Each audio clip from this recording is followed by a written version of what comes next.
अनंत काल के संसार में परिभ्रमण का कारण बताया जा रहा है कि पापमय दुखमय जीवन आदि संकटों से ग्रस्त और दुखों से युक्त क्यों रहा।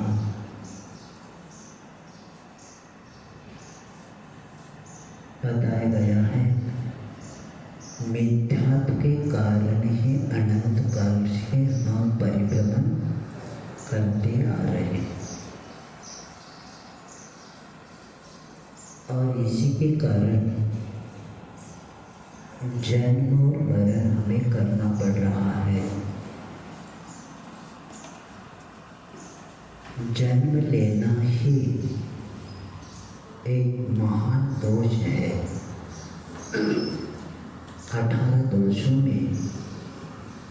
जन्म भी क्या माना, दोष माना है,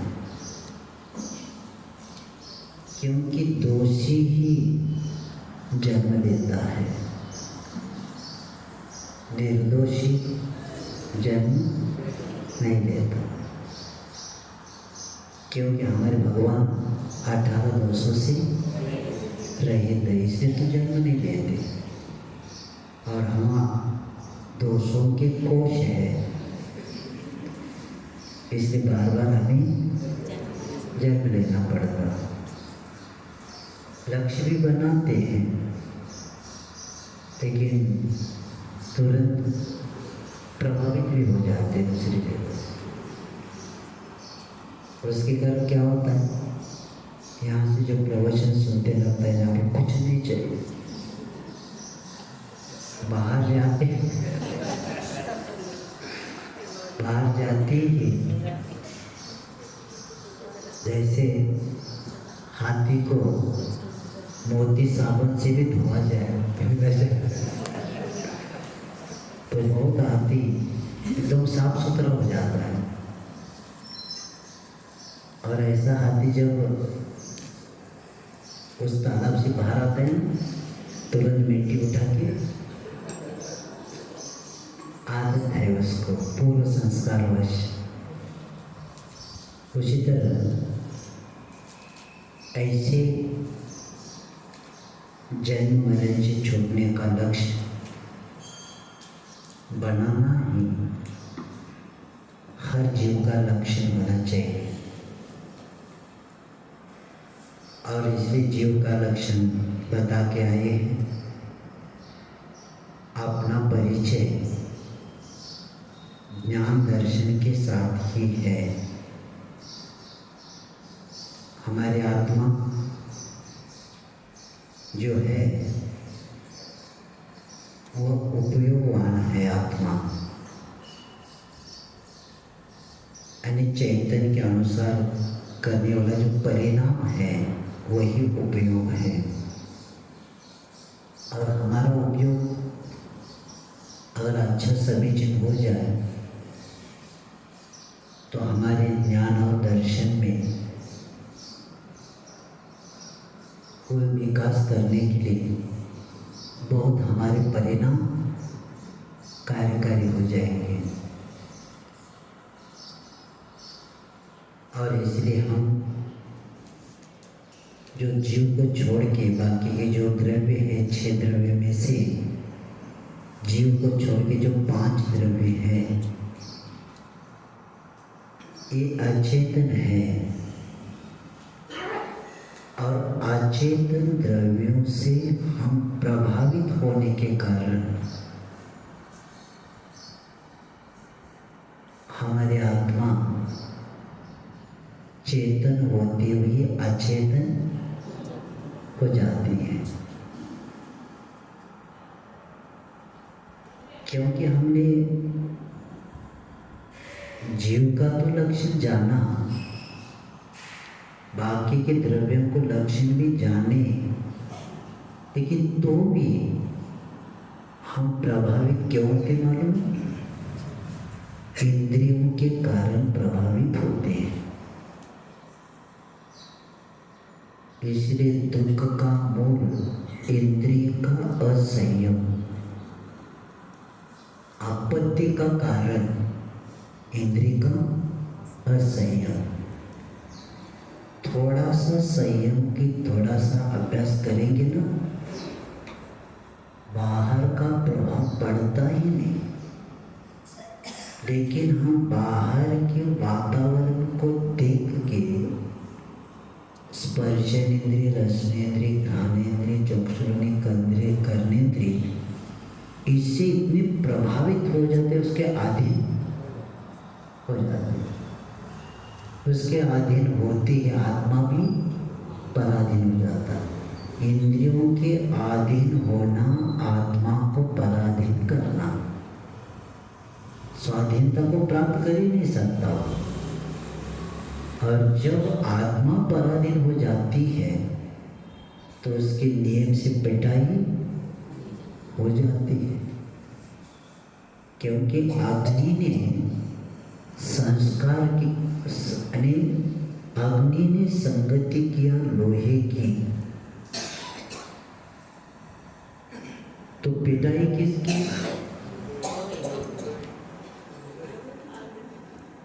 देखो, उस लोहे से कुछ वस्तु बनाना है तो कब तक बड़ा मारता है वो?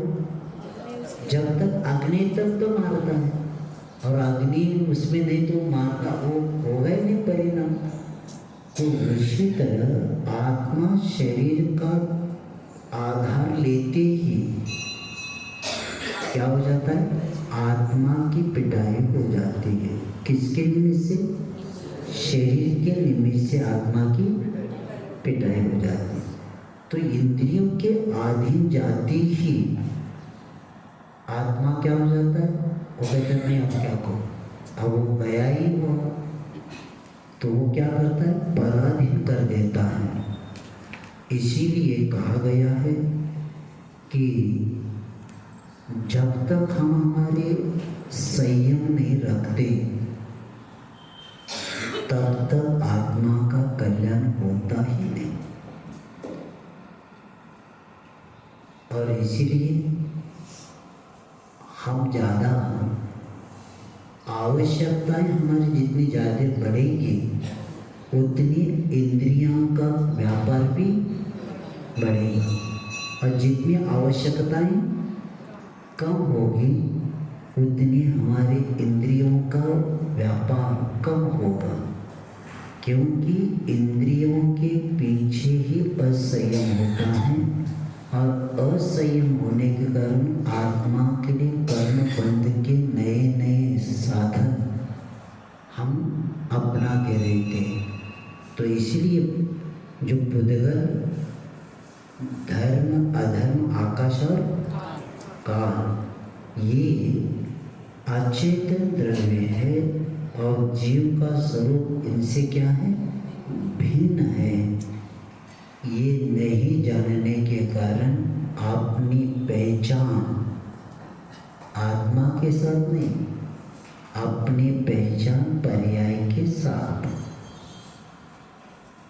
मैं स्त्री हूँ, मैं पुरुष हूँ, मैं नारकी हूँ, मैं ये हूँ वो हूँ, ये किसके द्वारा जाना जा रहा है? बताया जा रहा है कि देव को देवगति गए तो मैं कहता मैं देव हूँ, नरक में जाने के बाद नारकी कहता है, पशु होने का पशु को प्राप्त करता है, और अपने आप को पशु मानते हुए पर्याय बुद्धि रखता है। और यही जीव तत्व का क्या है? विपरीत श्रद्धा है। इसलिए हमें इस जीव तत्व की भूल को दूर करने के लिए हमें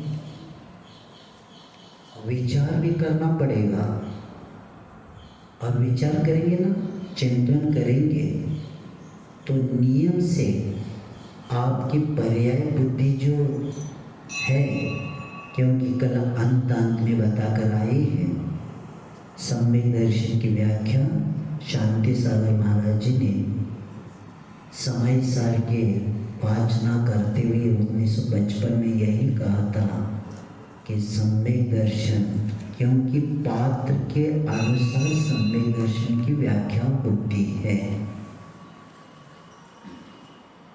तत्वा सूत्र में व्याख्या अलग, रत्नकर्ण श्रावकाचार में अलग, समय सार में अलग, लेकिन सबका लक्ष्य एक ही है। जिन्होंने जीवन में धर्म समझा नहीं, उसको अगर हम इस सम्यक दर्शन की बात करते हैं तो समन्वत महाराज कहते हैं, श्रद्धान परमार्थानाम आपदागम तपोभूता। श्रद्धा करो कहाँ?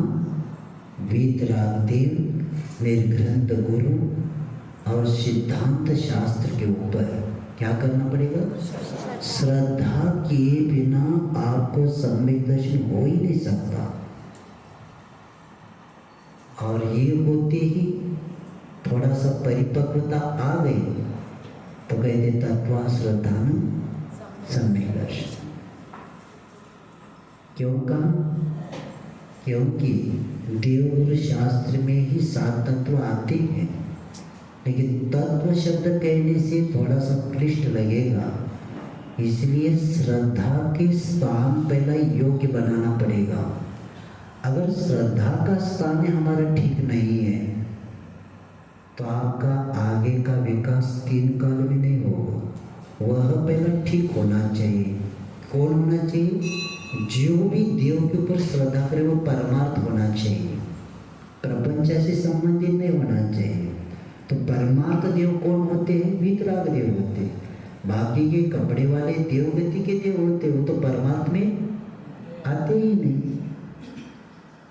तो इसीलिए श्रद्धा भी परमार्थभूत होना चाहिए, काल्पनिक नहीं होना चाहिए।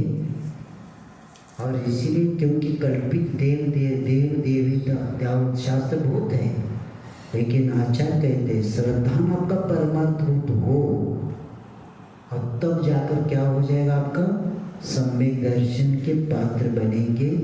बाद में आचार्य कहते कि यही तो कहते यही आगम में बताया, देवगुरु शास्त्र बताया। तो देवगुरु के शास्त्र से जो बने किसके द्वारा बने हो? सब में 7 तत्व है। हमने एक दिन बताया था, आपको पूछा था कि हमारे भगवान ने दर्शन पाठ में पूछा था कि हमारे भगवान वीतरागता की पूर्णता, वैराग्य की साक्षात मूर्ति और वीतरागता अनेक तत्वों की पूर्णता जहाँ है, ऐसे हमारे परमात्मा है। समझ में नहीं आ रहा है क्या? थोड़ा बताता हूँ। हम लोग कौन से तत्व तक पहुँचे हैं? 7 तत्वों में से आप कौन से तत्व तक पहुँचे हैं? जीव, अजीव, आश्रव, बंध। सो रहे क्या? तो आप कौन से कहाँ तक पहुँचे? 4 तक पहुँचे। संवर, निर्जरा, मुनिराज और अंत में मोक्ष। तो हमारे भगवान कहाँ तक पहुँचे? 7 तत्व की पूर्णता जहाँ है वे परमात्मा हमारे हैं। ये विषय हमने उस दिन बताया था। तो इनको हम परमार्थ कहेंगे, क्योंकि तत्व ज्ञान की पूर्णता जहाँ होती है और वैराग्य से युक्त है, ऐसी साक्षात मूर्ति हमारी प्रतिमा है वीतराग भगवान। तो इसलिए परमार्थ शब्द आता है। अगर कपड़े में हमारे भगवान होते तो हम वो परमार्थ में नहीं लेंगे। अब उसमें कमियां हैं, परिग्रह जहाँ है वहाँ कमियां हैं, समझ लेना। और जहाँ परिग्रह नहीं, क्योंकि परिग्रह ही आगे बताऊंगा। आश्रम के समय बहुत अच्छा एक श्लोक मिला, आते आते कहीं लिख के रखा था, काम में आ गया। आपका पुण्य बहुत है। आप जब सुनेंगे ना तो आप भी कहेंगे महाराज लिख कर तो रखा था लेकिन काम में ऐसे रखा था, और मेरे पास जो रखता हूँ काम भी कहीं न कहीं आता ही है। तो आश्रम में बताएंगे उसको, बहुत अच्छे श्लोक है। तो इसलिए हमें उस तत्व की भूल को दूर करने के लिए हमें क्या विचार करना चाहिए? तो आचार्य क्षत्र चूड़ामणिकार कहते हैं, क्या कहते हैं? बहुत अच्छा है। और आचार्य श्री जो स्वयं स्तोत्र बोलते हैं ना, उसके पहले इसको बोलते या अंत में बोलते इसको जो मैं आपके सामने रख रहा हूँ, क्योंकि कहा है कि साधक हो या श्रावक हो, हर व्यक्ति को सुबह उठने के बाद 3-4 प्रश्न उठना चाहिए। और 3-4 प्रश्न उठेंगे तो आप उन्माद से बच के सन्मार्ग पर रह सकते हैं। वो कौन कौन से? को हम, कीद्रगुणा, क्वत्य, किम प्राप्य, किम निमित्तक इत्योह प्रत्यहो नोचे दस्थाने मति भवेत्। यानी जीव तत्व की भूल को सुधारने के लिए, पर्याय बुद्धि को भूलने के लिए उठते ही क्या होना चाहिए? मैं कौन हूँ, सबसे महत्वपूर्ण। क्योंकि अपना जो परिचय पर्याय के साथ है, जिस नाम का हमें पुकारते हैं, उसी नाम के हम शांति प्रसाद, सुबह उठ के बाद ज्वाला भी प्रसाद भी हो, अरे कषाय से युक्त हो, कषाई भी हो, तो भी नाम क्या है? शांति प्रसाद। अब ये नाम तो है शांति प्रसाद, लेकिन उसके गुण नहीं, क्योंकि पर्याय के साथ ही हमारा ये परिचय दिया गया है। लेकिन मैं कौन हूँ? बस पर द्रव्यशु भिन्न एक शुद्ध स्वरूप हूँ। ये पहला क्या होना चाहिए? को हम सो हम। को हम, मैं कौन हूँ? सो हम, वह मैं हूँ। कौन? जो शुद्ध स्वरूप वाले परमात्मा है, वह मैं हूँ। ये पहला सुबह उठने के बाद चिंतन हो जाएगा ना। सब अपने अपने स्थिति कर, अपने अपने स्थान में हम आ जाएंगे। तो मैं पर द्रव्यश भिन्न शुद्ध स्वरूप हूँ, जैसे हमारे परमात्मा है, वह मैं हूँ। और कीद्रगुणा, मुझ में कौन कौन सी गुण है? क्योंकि सुबह कभी भी नेगेटिव नहीं सोचना, पॉजिटिव नहीं सोचना। अपने में दोष क्या है ये नहीं सोचना। क्या सोचना? कि मेरे में कौन कौन सी गुण है, दोष नहीं। बस शुद्ध ज्ञान दर्शन आदि मेरे ही गुण हैं। क्या? शुद्ध ज्ञान दर्शन आदि मेरे गुण हैं।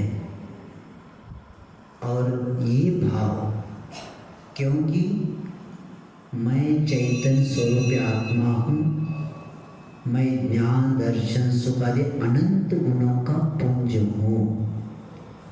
हर आत्मा अनंत गुण का क्या है? पुंज है। और मैं अजर अमर रहने वाला शाश्वत आत्म तत्व हूँ। ये ऐसे बोले ना, मैं अनुभव बताता हूँ। एक योग जी के सामने पढ़ा था, बहुत बड़े किसी साधक ने लिखा, नाम नहीं लिखा, और ये मैं पुरानी कुछ किताब पढ़ता, उसमें रेफरेंस था, और मैं किताब ढूंढने को निकला तो एक जगह मुझे 12 के 15 पेज की छोटी सी किताब है, उसमें भी उन्होंने लिखा है कि मेरा शरीर वज्र के समान दृढ़ और बलवान है। भाव करो उस बोलने के बाद।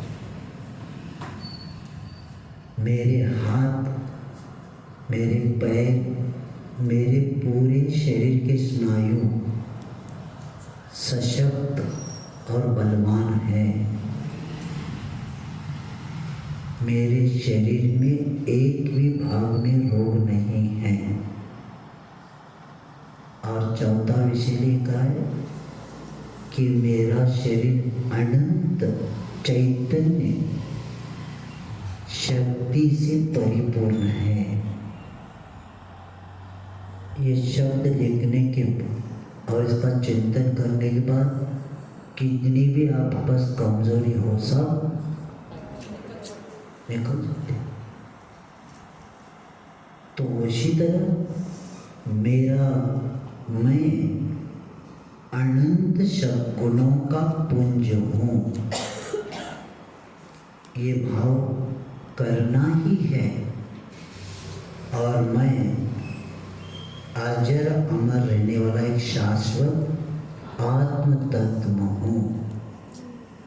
ये भाव ऐसे गुणों के करके हम मैं क्वत्य मैं पूर्व किस पर्याय से आया हूँ, न जाने न नारकादि किस प्रकार से दुखमय पर्याय में मैंने यानी मैं अनंत काल निगोद से व्यतीत करके स्थावर आदि पर्याय प्राप्त करके और चारों गतियों में भ्रमण किया। क्योंकि कहाँ से आए कौन से पता है, अनंत काल तो निकल गया। तो मुझे बहुत पुण्य के उदय से यह मनुष्य जन्म मिला है। ऐसे पहला प्राप्त यानी ऐसे करते हुए इस वर्तमान में मुझे जो पर्याय प्राप्त किया है उसका क्या करना है, किम प्राप्य, मैं क्या प्राप्त करने के लिए इस भाव में आया हूँ। बहुत महत्वपूर्ण है,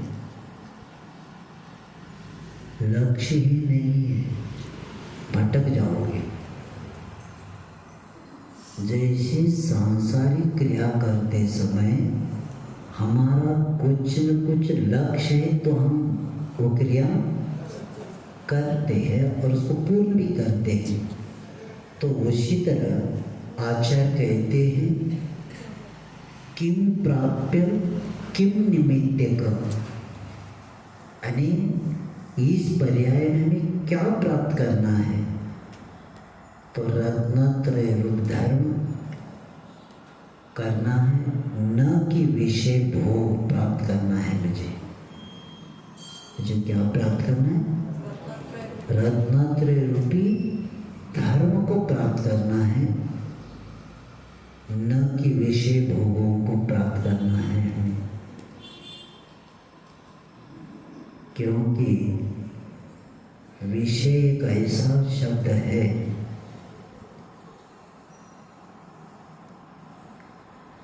एक इंद्रिय तक के जीव को नहीं छोड़ा। हम तो पंचेंद्रिय हैं, एक इंद्रिय को भी विषय ने नहीं छोड़ा। एक इंद्रिय भी कितना कर्म का बंद करके लेता है पूर्व संस्कार के कारण। इसके पहले वनस्पति का विषय तो बताया था, यहाँ की हिंसा के प्रभाव वह नरभक्षी वृक्ष भी बना। हाय एक इंद्रिय और क्या कर रहा है, मनुष्यों को पशुओं को यानी नर मनुष्य को सिर्फ खाता है। वो एक इंद्रिय बनने के बाद जैसे उसकी टहनियाँ है ना, वो क्या होती है, सामने आते ही उसको क्या कर देती है, उसको ऐसा। और वहाँ लिखा है सिर्फ पकड़ के बाद में उसके जो सामने होते उसको अंदर डालता है और पूरा ऐसा चूस देता है कि ऐसे जब ऐसा अंदर डालता है ना सब हड्डियां भी सब एक इंद्रिय में शक्ति कितनी है, और वहाँ करके उसको पूरा हड्डियाँ चुरा चुरा करके जितना भी खून है वह लेता है, बाद में छोड़ देता है। तो विषय किसको नहीं मिला, लेकिन अच्छा से संस्कार हो तो इंद्रियों के द्वारा विषय की ओर नहीं जाएगा, वह वीतरागता की ओर जाएगा।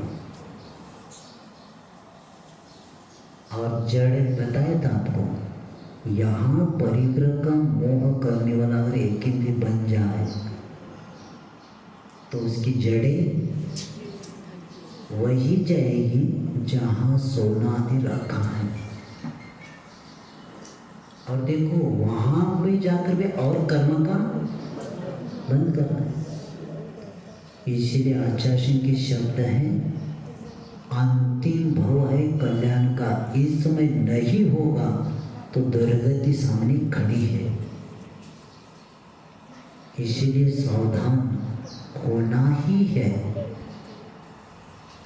और जो सावधान होगा वो बचेगा, और जो सावधान नहीं है तो दुर्गति वेलकम के लिए आई है। हाँ, वेलकम बोलते जाना पड़ेगा। तो यहाँ इस पर्याय में हमें क्या करना है, तो रत्नत्रय स्वरूप धर्म को प्राप्त करने का लक्ष्य बने, और किम निमित्त का, तो मैं किस हेतु पैदा हुआ हूँ, बस परोपकार, धर्म रक्षा और आत्म कल्याण, ये तीन के लिए हमारा इस भव का प्रोजेक्ट रहेगा।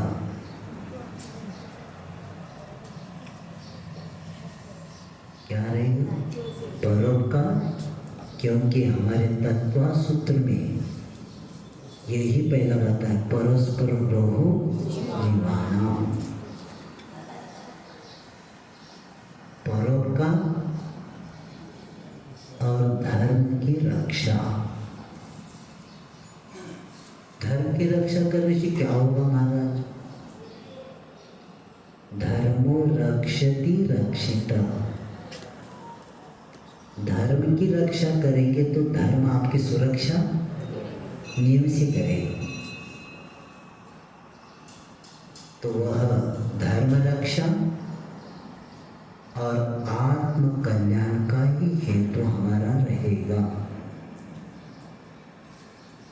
इस प्रकार इत्युह प्रत्यम मोक्षे 10 थाने मतिर भवे। इस प्रकार का विचार यदि प्रतिदिन विचार न किया जावे तो मनुष्य कर्तव्य भ्रष्ट हो जाएगा, और कर्तव्य से भ्रष्ट होना ही कुकार्य में प्रवृत्ति हो जाना। इसीलिए कर्तव्य से भ्रष्ट होना ही धर्म से भ्रष्ट होना। क्योंकि आचार्य महाराज जी एक बार सम्यक दृष्टि, कर्तव्य निष्ठ होता है वही सम्यक दृष्टि होता है। क्योंकि कर्तव्य शब्द किसके साथ आता है, हमने बताया था एक बार, कार्यनिष्ठ सम्यक दृष्टि नहीं, कर्तव्यनिष्ठ सम्यक दृष्टि। कार्य यानी सांसारिक क्रिया को कार्य कहते हैं, आत्मोन्नति क्रिया को कर्तव्य कहते हैं। तो वह कर्तव्यनिष्ठ अगर भ्रष्ट हो जाए कर्तव्य से तो कोई को कार्य में उसकी प्रवृत्ति बढ़ती जाएगी। तो इसलिए यह बताया जा रहा है कि जीव तत्व के जो हमारे भूल है उस भूल को पहला अपने को सुधारना है। और ये 3-4 प्रश्न हर जीव को सुबह उठते ही क्या हो जाएगा ना, ये पढ़ते ही अपने परिणाम अच्छे हो जाएंगे। लेकिन आप उठते ही पेपर हाथ में लेते और या दूरदर्शन, तो सुबह आप पढ़ना है तो बाद में सुबह तुरंत नहीं पढ़ना, क्योंकि उसी समय हनामारी का सब पढ़ेंगे ना तो सुबह का आपके परिणाम निगेटिव बनने का प्रारंभ हो जाएगा। हम जिन मंदिर में क्यों आते? क्योंकि पॉजिटिव ऊर्जा जहाँ मिलती है और जहाँ जाने के बाद सुबह सुबह हमारे जो परिणाम होते हैं वो पॉजिटिव ऊर्जा के साथ संबंधित होना, तो दिन में वो काम आ जाएगा। और सुबह ही निगेटिव सब सोचेंगे तो दिन पूरा, और बाद में कहते किसका मुख देखा था क्या पता।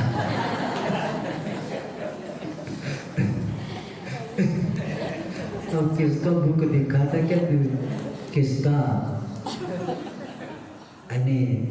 बोलते ना बुरा मत देखो, बुरा मत, लेकिन बुरा कितना सोचा था ये को बताता है। तो इसीलिए सुबह जैन दर्शन में ये क्रियाएं जो है पूजन पाठ आदि का, सामायिक आदि का, प्रतिक्रमण का, ये सब ऊर्जा को, आत्मिक ऊर्जा को सब बढ़ाने वाली ये सब वस्तुएं हैं, जाप आदि करना। तो इसीलिए अपने को सुबह उठते ही पॉजिटिव जितनी वस्तु है उससे संपर्क रखना तो कार्य होगा। और ये तब होगा जब मैं कौन हूँ, ये 3-4 प्रश्न बताए थे ना हमें कि मैं कौन हूँ, मेरे गुण कौन कौन से हैं, मैं पूर्व भाव में किस प्रकार अलग अलग गति को प्राप्त करके दुखों को प्राप्त किया, और मुझे इस पर्याय में क्या करना है। बस रत्नात्र में धर्म को ही प्राप्त करना है, न विषय भोग हमारा लक्ष्य नहीं होना चाहिए। और किस हेतु के लिए जन्मा, जॉब करने के लिए हम जन्मे नहीं, क्योंकि अभी वर्तमान में जॉब ही सबका जीवन का लक्ष्य बना है। और हमारे गुरु महाराज कहते नौकर नहीं मालिक बनो, 4 लोगों को काम दे दो, आप दूसरों के अंडर में मत जाओ, महीना आखिर भी गड़बड़ होता जाएगा। नौकर बनेंगे तो और मालिक बनेंगे तो नहीं होगा, क्योंकि 4 लोग अपने निमित्त से जिएंगे।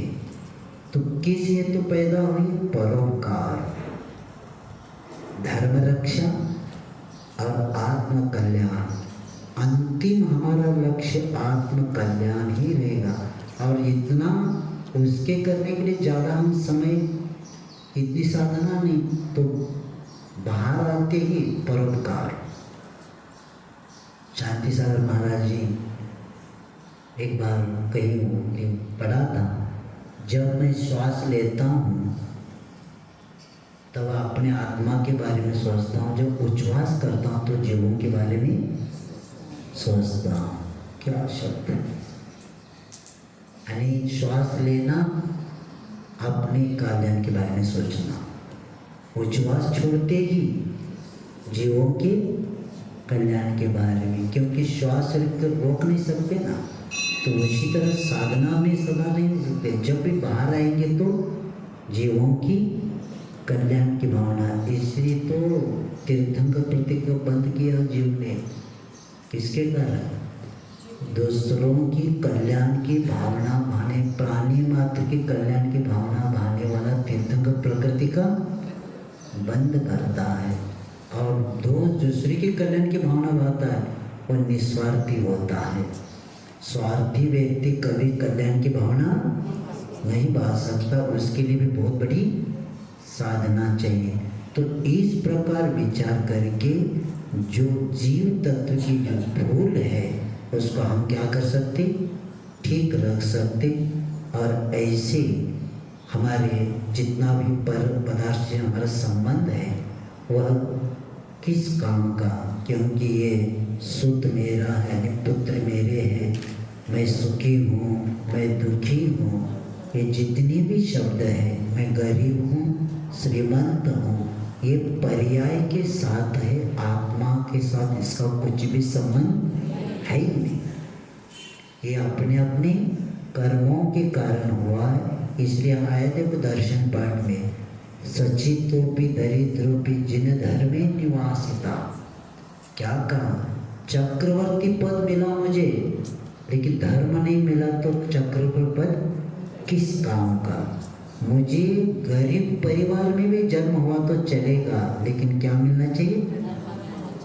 धर्म मिलना। धर्म निवासिता यानी चक्रवर्ती बड़े बड़े सेठ बनने के बाद अगर धर्म नहीं, मेरे पास धर्म नहीं है, तो किस काम का चक्रवर्ती? छठखंड अधिपति। लेकिन कहा गया छठखंड अधिपति होने के बाद अगर धर्म नहीं है तो बाद में छठखंड नहीं 6 खंड का घर ही रह जाएगा। क्यों रह जाएगा? क्योंकि धर्म ही नहीं, क्योंकि धर्म के कारण ही सब टिकता है। और छठखंड अधिपति को धर्म नहीं किया तो क्या हो गया? छठखंड क्या होता है? इतना सब समाप्त हो गया और 6 खंड का घर ही बच गया। किसके अभाव में? धर्म के अभाव में। इसलिए कहते मुझे गरीब दरिद्री, गरीब घर में जन्म लिया मिला तो ही चलेगा, लेकिन वहाँ क्या मिलना चाहिए? धर्म। क्यों मिलना चाहिए? क्योंकि दरिद्री को धर्म मिलते दरिद्र क्या बन जाएगा? बड़ा बन ही जाएगा, क्योंकि धर्म से व्यक्ति बड़ा बनता है। इसलिए आचार्य के शब्द बार बार याद आते हैं हमें कि वृक्ष के नीचे बने छाया मांग दे क्या बेटा? पूछते आचार्य से, वृक्ष के नीचे जाने पर छाया मांगने की जरूरत है क्या? तो धर्म करने के बाद सुख मांगने की जरूरत है क्या? धर्म करने के बाद मिलने वाला। तो उसी तरह हमें धर्म मिल गया तो हम दरिद्री घर में जन्म हुआ भी तो चलेगा, लेकिन मुझे विश्वास है कि सुख का साधन मुझे मिल गया। कौन सा सुख? धर्मस्य सुख। सुखस्य मूलम धर्म। सुख का मूल क्या है? धर्म है। और इसी बात को बता के अब कहते हैं कि जितने भी बाहर के जो संबंध है वह हमारे लिए कार्यकारी नहीं है, क्योंकि ये पुत्र आदि का जो संयोग हुआ है वो वृक्ष पर बसेरा करने वाले पक्षियों के समान क्या है? क्षणिक है। परिवार जैसा होता है ना, दिग्देशेभ्य खगायते सौवसन्ति नगे नगे स्व कार्यावसादन्ते देश दिक्षु प्रगे प्रगे। हम जैसे यहाँ भी सब बैठे ना, वैसे आपका परिवार भी कैसा हुआ? दिग्देश भी अलग अलग देशों से, यानी वे जैसे पक्षी आकर क्या करते? बैठ जाते। शाम होने के पहले थोड़ा आकर बैठ गए, बैठने के बाद थोड़ा सा चर्चा करते, एक दूसरे से बोलते, और अंधेरा होते सब विश्राम करते। लेकिन सुबह का जो समय है उसके बारे में बहुत अच्छा लिखा।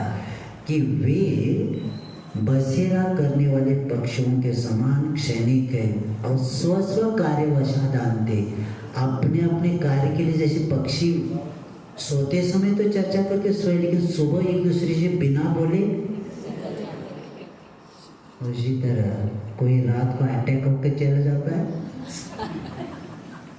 कोई सुबह सुबह जल्दी उठता है, वो जल्दी निकल जाता है, और 9 बजे सोने वाले सोए अभी। तो अपने अपने कर्म के अनुसार गति से गत्यांतर निकल जाते हैं, और ये क्षणिक है। इनसे मुझे मोह में फंसकर कल्याण के अपूर्व अवसर को नहीं चूकना चाहिए, ये भी लक्ष्य अपना बनाना चाहिए। दूसरों के निमित्त से अपना अहित नहीं होना चाहिए। कुछ समय तक काम होता है, उसके आगे कुछ नहीं करते। श्री कृष्ण जी ने जब मुनि महाराज ने कहा था 2 ही बचेंगे, तो भी श्री कृष्ण जी ने क्या कहा, अपने माता पिता को रथ में बैठाया, और जब रथ चढ़ने के बैठ गए और रथ जब लगाम खींचा, लेकिन घोड़ा हिला नहीं, क्योंकि मुनि महाराज ने कहा था क्या होगा, तो क्या करना पड़ा, रथ छोड़ना पड़ा। वहाँ कोई किसी को बचा नहीं सकता। कुछ सीमा तक ही हम कार्य कर सकते, उसके आगे जो जिसका कर्म है वैसे ही होने वाला है। इसीलिए पर्याय पद्धति छोड़ के हम आत्म कल्याण का करने वाले धर्म और धर्म के कारण जो ग्राह्य है ऐसे को, तथा पाप और पाप के कारण जो त्याज्य है इसको समझ के अपने को कार्य करना है। अब कहते हैं आजीव जीव तत्व का विपरीत श्रद्धान हो गया। अब अजीव तत्व और आश्रव तत्व की विपरीत श्रद्धान क्या है बताया जा रहा है।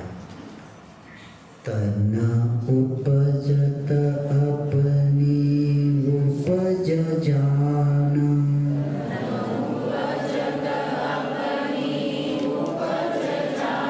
तन नशत आपको नाश मान,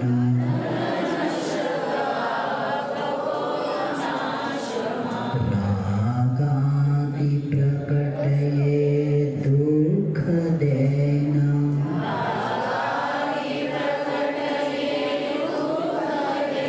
तिन्हीं को सेवत गिनत चैन,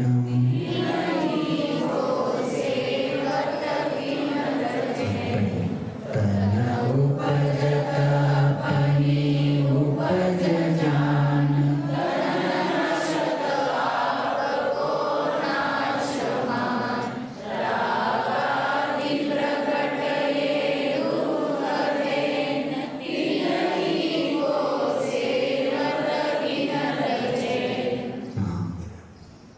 छड़ा लगा कहते हैं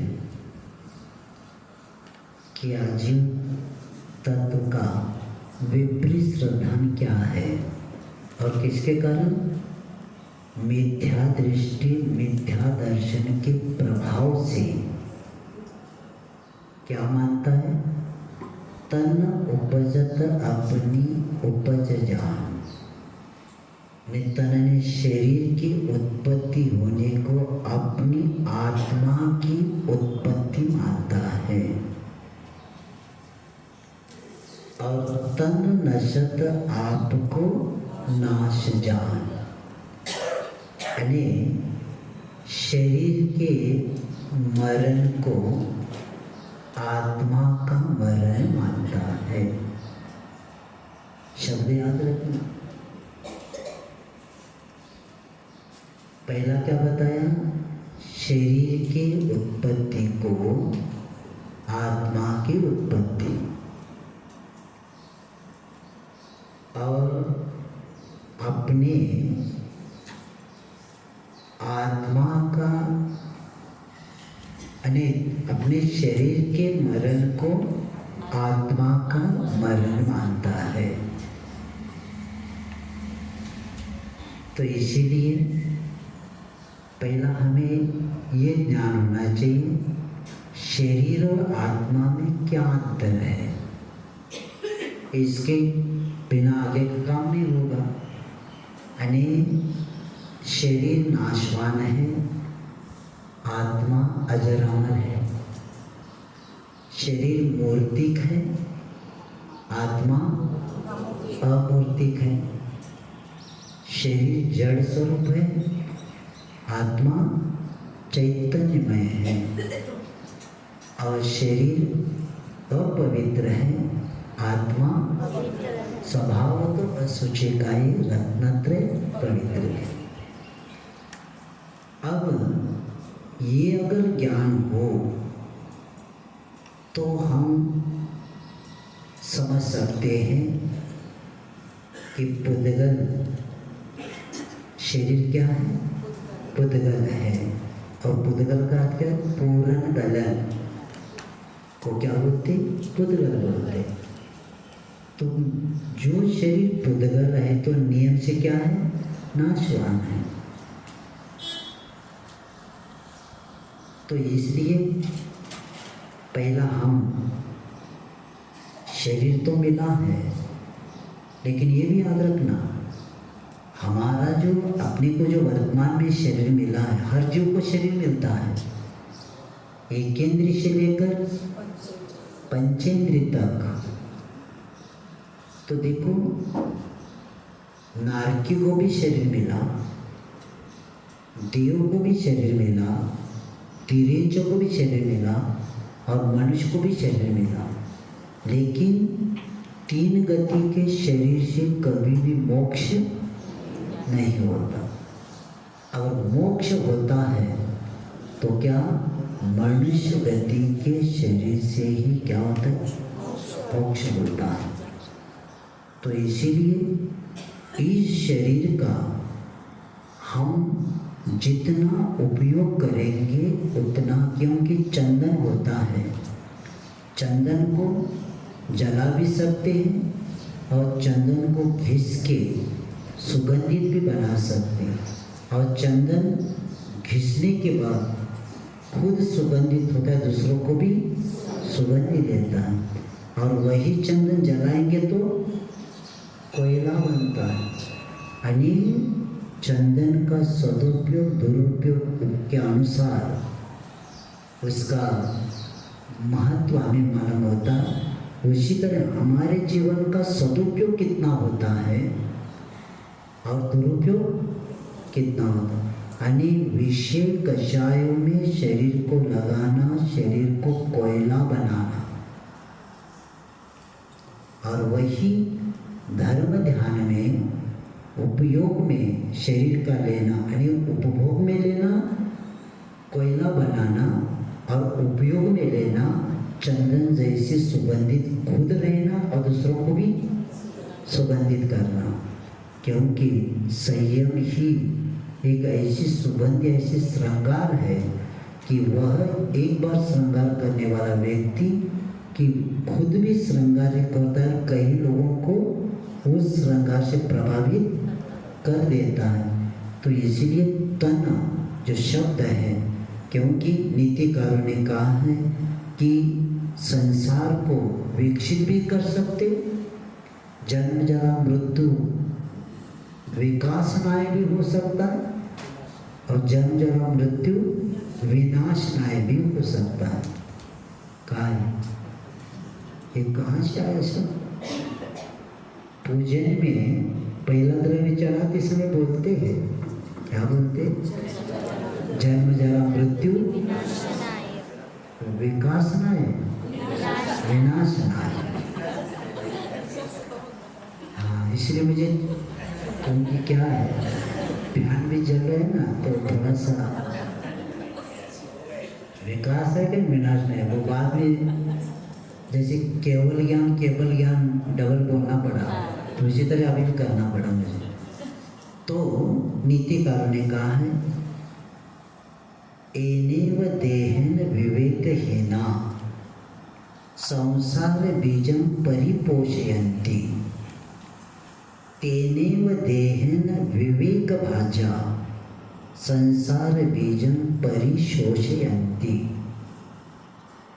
यानी जो विवेकहीन होता है, विवेकहीन व्यक्ति का देह के द्वारा संसार के बीज का ही पोषण होता है।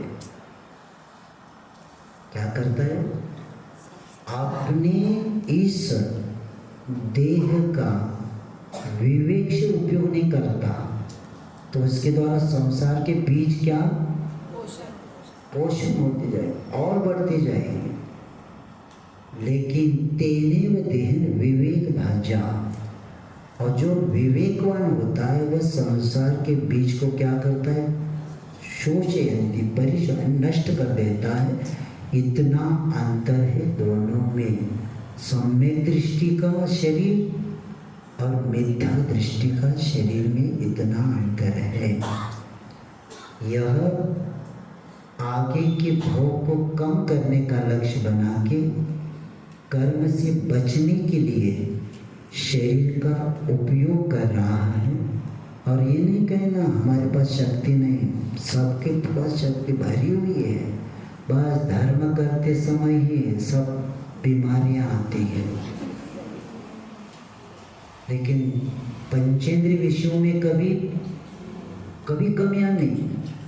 इसलिए गुरु महाराज जी ने एक दोहा दे के आपके ऊपर उपकार किया है, तन मिला तो तप करो, करो कर्म का नाश, रवि शिशि से भी अधिक है तुम में दिव्य प्रकाश। तन मिला तो तप करो, तप करने के लिए मिला है तन, भोगने के लिए नहीं मिला। क्योंकि सदुपयोग तप करना है और शक्ति नहीं, ऐसे नहीं, रवि शिशि से भी अधिक है तुम में दिव्य प्रकाश। यानी सूर्य और चंद्रमा से भी दिव्य प्रकाश। कौन सी? केवल ज्ञान की किरण है आपके पास। आप भी क्या कर सकते? केवल ज्ञान को, अनंत शक्ति आपके पास भी है, लेकिन प्रभावित विषयों से होने के कारण इस शरीर का, और आप 12 भावना में भी बोलते ना, काना थोड़ा बड़ा हाथ यह चूसे तो रोवे, फले अनंत जो धर्म ध्यान की भूमि विषय बोवे। गन्ना रहता है ना, गन्ना नीचे का खाते तो बहुत अच्छा लगता है, मीठा मीठा, और वही गन्ने का ऊपर का होता है ना, वो खाने से क्या हो जाती? सर्दी हो जाती, चूसे तो रोवे। तो लेकिन वही गन्ना अगर खेत में डाला जाए ना, क्या कितना और गन्ने, यानी भले अनंत जो धर्म ध्यान की भूमि विषय बोवे। तो उसी तरह यह शरीर पंचेंद्रिय डालने से क्या होता है, और यही शरीर को धर्म रूपी भूमि में बोएंगे तो क्या हो जाएगा? यहाँ बताया जा रहा है, जब गन्ने का नीचे ऊपर वाला भी कुछ काम का नहीं रहता, लेकिन वो भी क्या होता है? फसल, यानी और गन्ने कितने आ जाते। उसी तरह ये रोवे तो भी उसको बोना तो क्या हो जाएगा? भले अनंत जो धर्म ध्यान की भूमि विषय बोवे।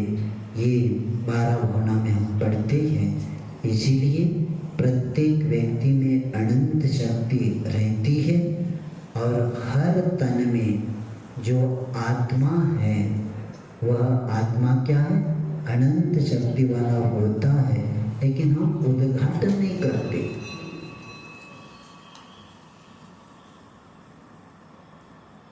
इसलिए नहीं करते, अभ्यास नहीं करते उसका, उपवास नहीं होता। और ज़्यादा बीमार व्यक्ति किसका पड़ता है? खाने वाला तो बीमार पड़ता है। विज्ञान कहता है सबसे प्राणों की ऊर्जा बढ़ाने वाला कोई है तो उपवास होता है। कभी किया है अनंत चतुर्दशी को? वही याद है, जीवन में एक बार उपवास होता है, वो भी एकासन होता होगा।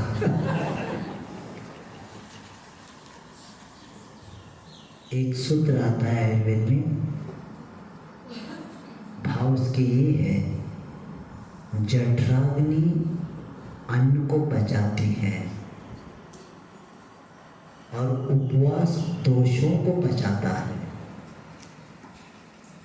शरीर में जितने दोष है ना, वो दोष को कौन समाप्त करते हैं मालूम है? उपवास ही करता है। एक जगह लेखक लिखता है, हर रोज आप काम देते नौकरों को भोजन करके, आप भोजन करते ना तो सब नौकरों को एक दिन छुट्टी नहीं देते, अंदर के नौकरों को तो सदा एक होने के बाद एक करते रहते, बेचारे पसीना आता है।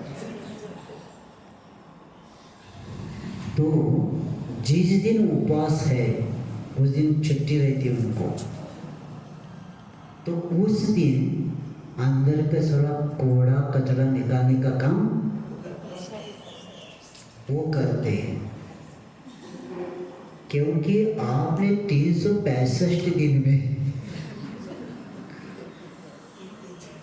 नौकरों को छुट्टी ही नहीं दिया, तो वो कहता है सब संत पर जाते हैं, इसलिए एडमिट होना पड़ता है। अगर उनको सप्ताह में एक बार या महीने में 2 बार, क्या कहना, सप्ताह में 1 बार या महीने में 2 बार छुट्टी दिए जाए ना, बहुत अच्छा काम हो जाए। तो जिस दिन आप पानी भी नहीं है चारों, नहीं तो पानी को, तो उसके लिए भी कई लोगों को काम करना पड़ता है। जिस दिन चारों आहारों का त्याग रहेगा, उस दिन वो सब इसके काम में लग जाते, दोषों को बचाने के लिए। तो शरीर में जितनी भी दोष है वो उपवास से ही ठीक होते हैं। तब जाकर तन की शुद्धि हो जाती है, तो आत्मा के लिए काम करने में आगे के लिए विशुद्धि बढ़ती है, वैराग्य बढ़ता है, बुद्धि का क्षोभन बढ़ जाता है। जिस दिन सब इंद्रियों को काम, अब कुछ नहीं, बाकी लोगों को वही काम करते, तब जाकर आपका तन निरोगी बन जाता है। इसलिए कहा है पहला सुख निरोगी काया। वो ठीक है, क्योंकि 4 पुरुषार्थ के लिए पहला बताया है, धर्म अर्थ मोक्ष कर्म के लिए उत्तम अगर क्या है तो आरोग्य। आरोग्य ठीक है तो बाकी के सब आपका ठीक हो जाएगा। तो ऐसी तन उपजत अपनी उपज जान, तन नशत आपको नाशमान। लेकिन क्या होता है, अब हम भी क्या करने लगे, शरीर की उत्पत्ति को दिन भी क्या करने लगे, जन्मगांठ, बर्थडे, बर्थडे क्या मनाने लगे, जन्म दिवस। और क्या करता है, आज हमारा जन्मगांठ है, लेकिन अपने जीवन का 1 वर्ष आयु रूपी गांठ क्या हो गई, कम हो गई इसलिए पार्टी मनाते। क्या करते, हमारे यहाँ आज आ जाना भोजन को, पार्टी है। क्यों? हमारे 1 साल कम हो गया। वाड़ दिवस मराठी में क्या बोलते? वाड़ दिवस। वाड़ दिवस बढ़ गया क्या कम हो? तो कम दिवस कहना चाहिए था। ये कहते हमारे लड़के का वाड़ दिवस है, आज आ जाओ। वाड़ दिवस, वाड़ नहीं, कम दिवस है। तो उस दिन व्रत भी मनाने की अभी पाश्चात्य संस्कृति हमारे पास आ गई, और उसके द्वारा हानि क्या हुई कि जन्म दिवस, हम पंचम काल में जन्मे ही हैं, और हमारा जन्म सम्यक दर्शन के साथ होता है क्या? पंचम काल में नियम से मिथ्यात्व के साथ ही जन्म होता है, और उस उत्पत्ति को मानना, उस दिन आत्मा का जन्म हुआ क्या, शरीर का, जीव का जन्म हुआ क्या, अजीव का हो गया? सो रहे क्या? आज जन्म किसका हुआ? अजीव का हुआ, शरीर का जन्म हुआ है। तना उपजता अपनी उपजेगा। किसका जन्म हुआ? 12:25। क्या हो गया? आत्मा जन्मा। 12 बज गया था। तो उस दिन शरीर का जन्म हुआ, आत्मा का जन्म नहीं हुआ। आत्मा क्या, जीव क्या होता है? जीव का जन्म हुआ क्या? तो किसका वार दिवस मनाया जा रहा है? अजीव का। बहुत अच्छा, बहुत समझदार है। अब अर्थात जन्म लेने को अच्छा मानना, इसका अर्थ क्या हुआ? जन्म लेना बहुत अच्छा। और लोक में जन्म मरण को कष्ट भी मानते हैं। इधर क्या मानते? कष्टप्रद माना गया। अतः जन्म दिवस कैसे मनाना? तो जन्म दिवस नहीं मना तो उस दिन क्या करना महाराज, वो भी बताता हूँ मैं। कि उस दिन आपको चिंतन करना है। क्या करना है? आज के दिन इस देह का जन्म हुआ था, इतने साल पूर्व। मेरी कितने आयु इसमें बिना धर्म के साथ हमने निकाला, और व्यर्थ में हमारे कितने साल निकल गए। अब अपने पास आत्म कल्याण के लिए आगे किस प्रकार में बढ़ूं, इस प्रकार का विचार करते हुए अपनी शक्ति के अनुसार एक नियम लेते जाना। हर जन्म दिवस के दिन क्या करना? एक एक नियम लेना। अब ये दिवस मनाने बंद करेंगे। कोई कहेगा आपका जन्म है, नहीं मेरा जन्म दिवस नहीं, क्योंकि नियम लेना पड़ता है। एक एक साल जन्म का नियम लेते जाएंगे ना, तो इसमें कल्याण होगा। इसमें क्या हो जाएगा? उस नियम से क्या हो जाएगा? कल्याण हो जाएगा। छोटे छोटे लेकिन नियम लेना चाहिए, तब हमारी सार्थकता है। और समझ लीजिए, और उसके द्वारा अपनी शक्ति के अनुसार नियम लेना चाहिए, जिसके द्वारा परिणामों की विशुद्धता के लिए, जैसे अभिषेक नहीं करते तो अभिषेक का नियम है। जैसे श्राविका या हमारी बहनें पूजन नहीं करते तो एक पूजन करेंगे या माला फेरेंगे, भक्तामर का पाठ बोलेंगे, स्वाध्याय करेंगे। तो ऐसे हर जन्म दिवस लेंगे तो आपका आत्मा का क्या हो जाएगा? कल्याण होगा। और आपने क्या दिया उस दिन? बच्चों को भी क्या किया? बच्चों को वार दिवस मनाया, और पूरे मोहल्ले के बच्चों को निमंत्रण भी किया, और लड़की के हाथ में छुरी दे दिया, और क्या कह दिया? बेटा पहला फूको,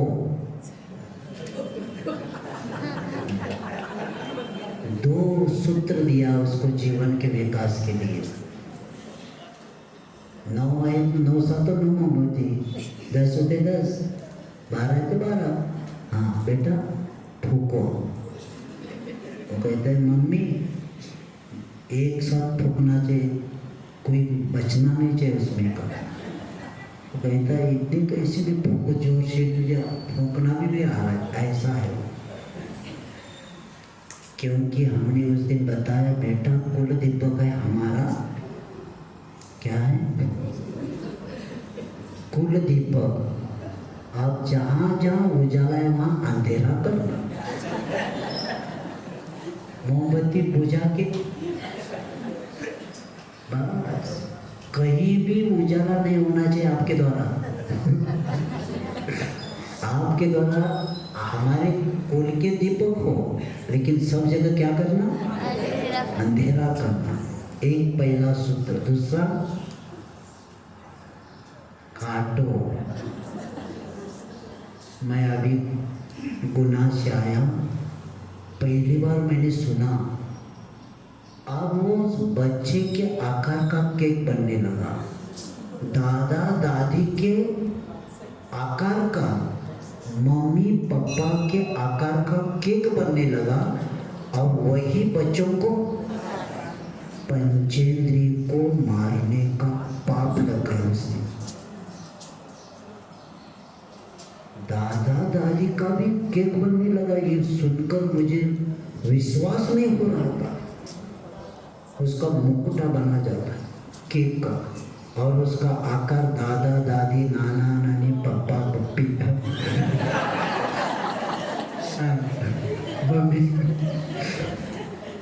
मम्मी पापा, उसका केक बनने लगा।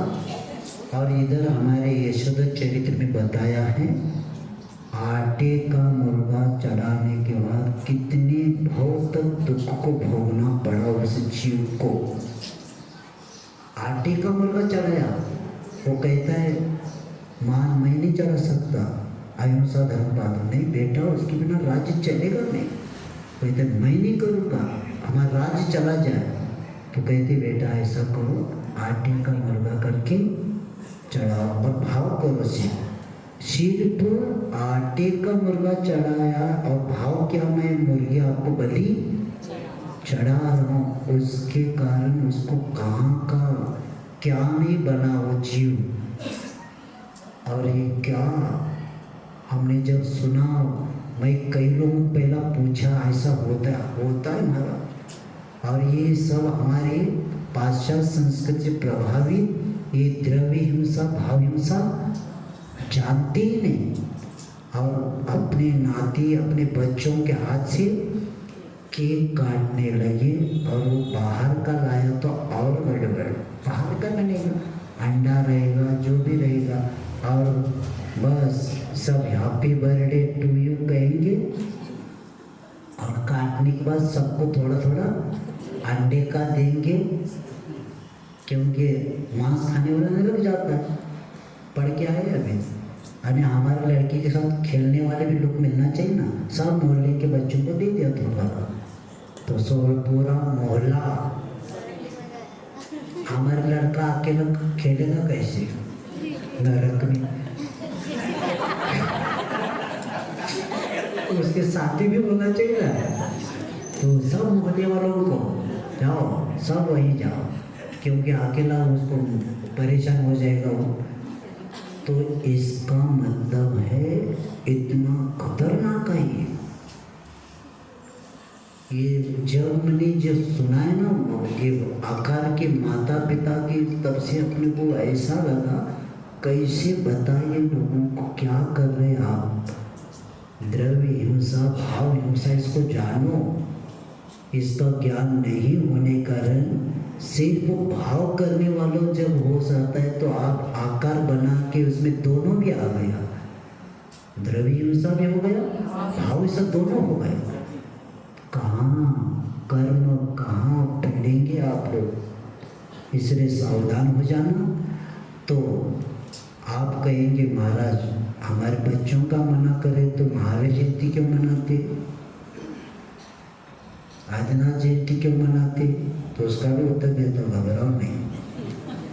क्योंकि सामान्य व्यक्ति का जन्म दिवस मनाना मिथ्या है, परंतु तीर्थंकर भगवान का जन्म दिवस मनाना कल्याण का हेतु है, क्योंकि उनका वह जन्म कल्याण करते समय, मनाते समय देखकर कई जीवों को सम्यक दर्शन की, क्योंकि अंतिम जन्म है उनका। क्या उनका? जिनका अंतिम जन्म होता है उनका क्या होता है? जन्म दिवस होता है। जो पुनरपि जननम पुनरपि मरणम पुनरपि जननी जठरी शयनम, हम पुनः जन्म लेने वाले, पुनः माँ के गर्भ में आने वाले, बार बार रिटर्न वाले को कौन मनाएगा? रिवर्स में गाड़ी रहती है हमारी। हाँ, अंतिम है तो हाँ हम भी मनाएंगे आपके लड़के का अंतिम है का जन्म, नहीं तो हम भी मनाएंगे, है नहीं? इसीलिए बच्चों का मनाना है तो मनाओ, लेकिन उस दिन क्या करना? मंदिर जी में जाओ, उसका अभिषेक करो। मैं बताता हूँ प्रसंग। पुणे में एक श्राविका ने 8 साल के लड़की को घोड़े पर बिठा के बजाते समय मंदिर तक गए। तो बाकी की श्राविका में क्या हुआ? हमारे लड़के को 8 साल, तो हमारे लड़के को हुआ भी क्या? तुम्हारे लड़के को 8 साल हुआ। तो उन्होंने कहा, आज मेरा लड़का दान और पूजा का पात्र बना, इसीलिए हम क्या कर रहे? जैन धर्म पालने का पात्र बना, अभिषेक आदि का, इसलिए उसको बजा के मंदिर में जाकर वहाँ धोती आदि पहना के अभिषेक पहले करवाया। इसको कहते हैं जन्म दिवस। उस दिन गुरु महाराज को आहार देना, दान पेटी में दान, क्योंकि उसका पास पैसे देते हैं, खीसे में रखने की आदत है उसको, तो उसको ये भी सिखाना पड़ेगा दान कैसे देना। तो वो दान देना ये क्रिया करेंगे तो बहुत अच्छा होगा। इसको कहते हैं जन्म दिवस। और बच्चों को थोड़े थोड़े नियम देते जाना, तो उसके द्वारा इतना बड़ा कार्य होगा। और ये नहीं करेंगे, पाश्चात्य संस्कृति संबंधित रहेंगे, तो आपका लड़का भी पाश्चात्य संस्कृति से ही जुड़ा रहेगा। और भी इसमें, और इसीलिए हमें अपने बच्चों का जन्म दिवस मनाना भी है तो मनाना भी चाहिए, लेकिन उस दिन इतना ही याद रखेंगे कि हम हमारे बच्चों को धर्म से जोड़ेंगे, व्यसनों से मुक्त, पहला व्यसन मुक्ति का नेम देंगे, जाप का नेम एकादि माला देंगे। और जितनी ये बच्चियों का भी आप जन्मदिन मनाते, अष्टद्रव्य से पूजन का उसको आदत दिलाना चाहिए, क्योंकि 8 साल होने के बाद अष्टद्रव्यों का भी ज्ञान उनको होना चाहिए। तो बच्चों से, क्योंकि बड़े बड़े लोगों को भी द्रव्य मैं देखता हूँ पूजन करते समय क्या क्या स्थिति होती, पसीना आता रहता है एक एक कार्य के पीछे। अब कौन सा उठाना सोचता रहता बेचारा हो। हाँ बेचारा कभी कभी मिलता है हमें चौके में। तो ये क्यों हुआ? क्योंकि अष्ट द्रव्य का, एक एक द्रव्य का नाम भी पता नहीं, नाम भी है लेकिन कभी कभी उठाते समय क्या उठाना, अक्षत उठाते समय पुष्प उठाता है, पुष्प उठाते समय मुझे बताना पड़ता देखो कभी कभी बहुत लगता है, वो हम देखेंगे तो घबराए, हम नीचे देखते जो करना है कौन फिर तो बोला आएगा नहीं, हमारा ग्राहक चला गया। तो क्यों हुआ? क्योंकि तन तो मिला लेकिन सदुपयोग नहीं किया। तो ऐसे वार दिवस मनाते समय, जन्म दिवस अच्छे से मनाते समय अभी विषय बाकी का कर जावाने के ज्ञान से सुजय पायो स्वामी